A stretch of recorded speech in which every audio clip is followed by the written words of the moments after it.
If you are a returning subscriber, thank you so much for being here. Welcome. I thank you so much for each and every one of you. If you are new to my channel, welcome back. Thank you for being here as well. Today, we're going to talk about if I was a YouTube content creator starting all over again, what will I do? Okay, I was talking to somebody today, and I am an over 50 content creator, been on YouTube since 2012, and we were talking about YouTube and how present it is in the community now versus the way it used to be back in the day, and how accessible social media is for us all. And so I just started brainstorming. I'm like, if I had to do this journey all over again, what will I do and what would I do different? And so I came up with a couple of things that I remember from 2012 until 2024 now, that if I was to start my channel again in 2024, this is what I would do. The first thing that I always recommend to people when you are engaging in anything, okay, I would suggest that you start your channel how you want to grow your channel. What do I mean by that? And so with social media, we have society has taught us niches. And in those niches, basically, it's kind of saying either you're this or you're that, or you're confined to one box. And in that box, sometimes we get stuck and caught because we are afraid to explore outside. Start your channel how you want to grow your channel. If you want to stay with long form content, do that. If you want to stay with short form content, do that. No matter what, start your channel how you want to grow your channel. If you want to be a lifestyle creator, do that. If you want to be a podcaster, do that. When I started my channel back in 2012, basically my whole channel was all about sports. Why? Because I was a young mom and I have my children, and all they did was sports. I wasn't serious about YouTube then like I am now. So what has changed? The opportunity. The opportunity for social media to not only be something that you do for fun, but as an income as well. YouTube has really grown in that time. I remember when we started, it was really difficult to kind of, get out there. I remember you only needed 500 subscribers and you were able to be monetized, because I was that person. I'm going to link a video up here why YouTube demonetized my channel. Not once, but twice. So if I were to give that advice, I would definitely tell someone that if you want to start a channel, start it like you want to grow it. That's number one. Number two, I would advise people that if you are in the process of starting a YouTube channel, what's important for you to do? Don't do subscribe for subscribe.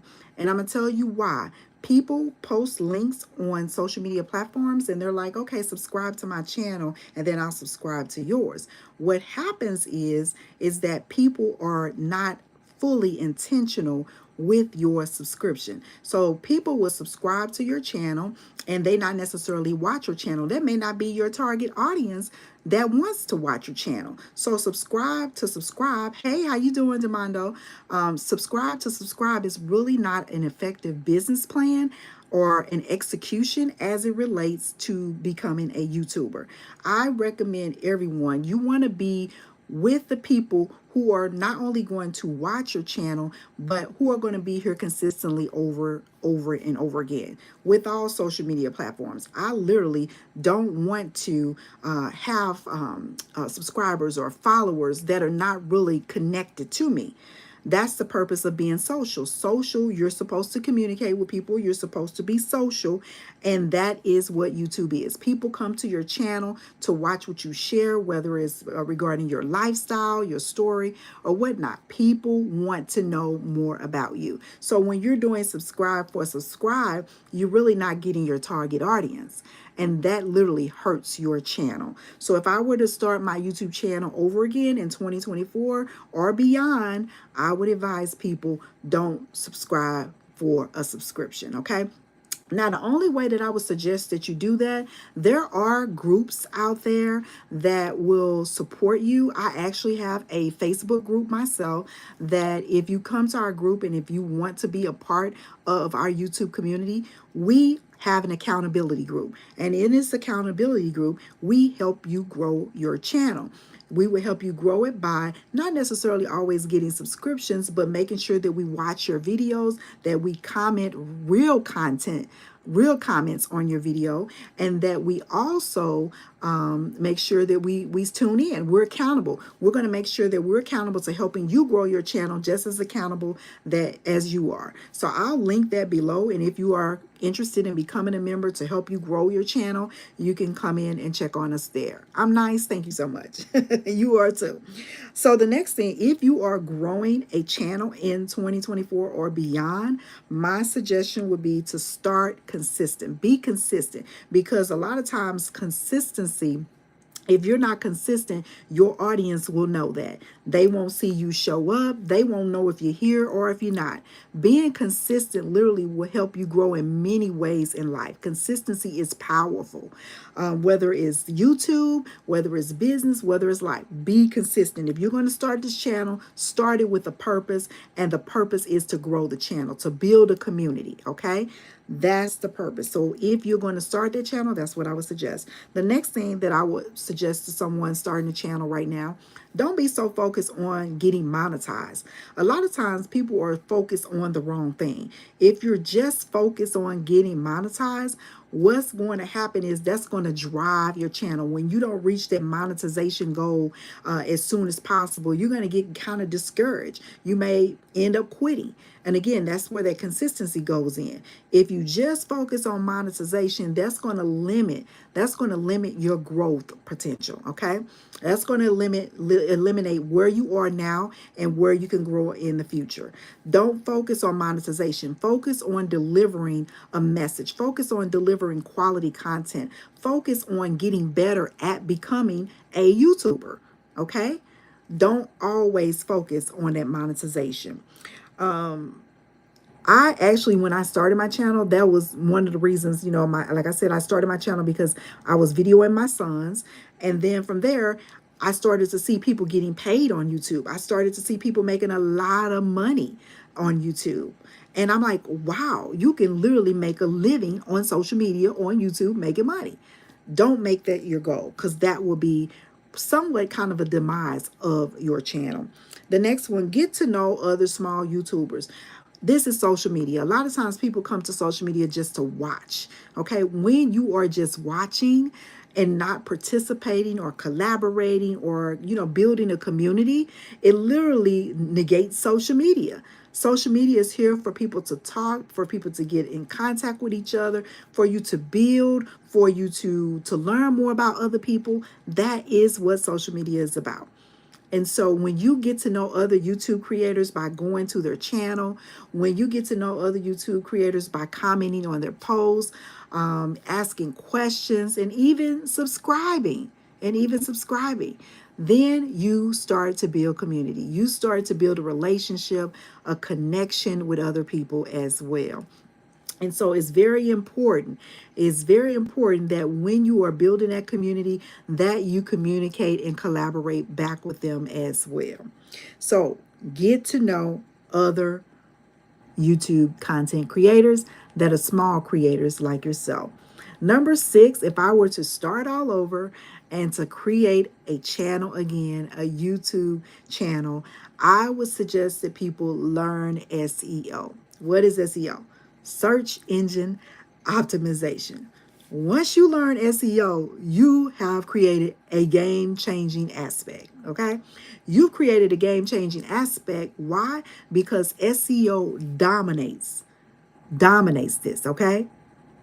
Dominates this. If you are learning SEO, whether it's through here on your presence, find out what triggers people. What triggers people through your words, your conversation? What is your video title? What does your thumbnail say? And begin to do search engine optimization that way. When I started to grow into my channel, that was one of the things that I felt that I lacked.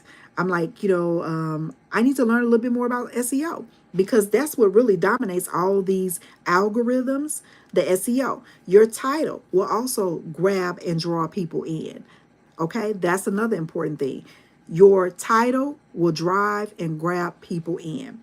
So that's very important here. Let's see.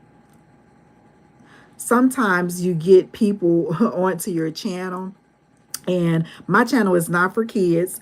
So if you are a kid and you are someone who just likes to play games, you just on social media because you don't have nothing else to do, then this would not be the channel for you. And sometimes you will get those type of people on your channel. Like I just had to delete the big ego. His title, his name says who he is, the big ego. Because he just literally just started saying some things that just should not have been on social media, had not been on social media. So yeah, but anywho, it's important that you connect with people that are similar as far as your interests, things that you find interesting, because you make that connection. I don't really talk to children because I talk about business, I talk about real estate, I talk about lifestyle, I talk about family, food, and travel. And this is not a kids channel for that reason, because I don't necessarily post that kind of content.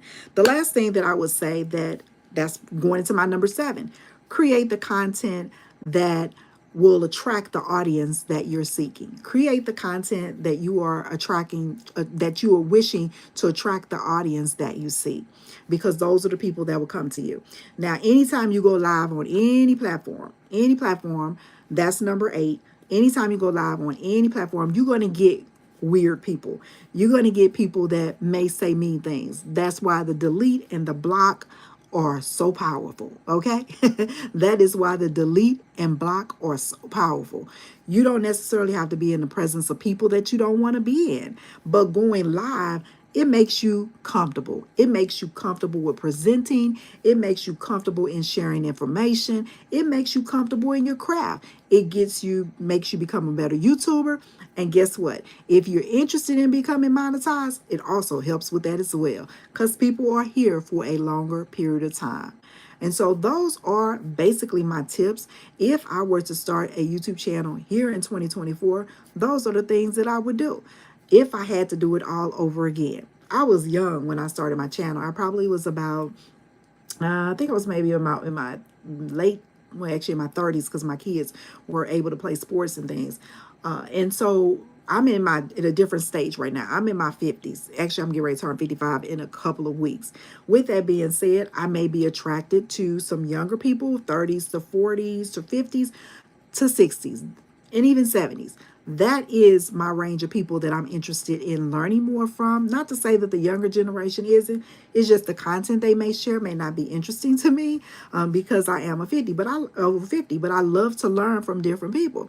I think it's so important that we open up our mind and learn from other people. I have a 24-year-old, and when I tell you my 24-year-old and my 26-year-old, both of them are very intelligent, and I learn something from them on a daily basis. You should be able to learn something from your audience. You should be able to learn something from the content that you are watching, even if it's just inspiration and motivation that when I get older, I want to be like that too. Or when I get older, I want to do that. Or let me learn this, or let me do something different so that my life can be better. That's what social media to me is all about. So thank you so much for being here. I really appreciate each and every one of you being a part of my space. If you are not connected with me, if you are about learning about what I do as a content creator, lifestyle, go ahead and hit that subscribe button. If not, it's okay as well. Remember, you want to be connected with people who are connected with you. You want to bring that attraction with other people that are attracted to you. Alrighty then. Thanks for being here. Blessings and peace. Until next time. Talk to you later. Bye.